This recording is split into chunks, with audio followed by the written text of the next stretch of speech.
So you're working in PowerQuery and you receive the dread message, query references other queries or steps, so it may not directly access a data source.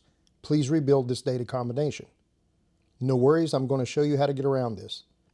I usually encounter this problem when I have multiple function calls in the same chunk of code, like these date range functions that get the start date and end date of the range. All we have to do is go to the data ribbon in our workbook, click Get Data, then select Query Options, and under Current Workbook, click Privacy. The privacy levels will appear, and simply select Ignore the privacy levels and potentially improve performance. Click OK, and now if I select the query that has the error and choose Edit, the query runs as it should and the data loads. If you found this video useful, check out the long-form tutorials on my channel, Advantage Applications. Thanks for watching and take care.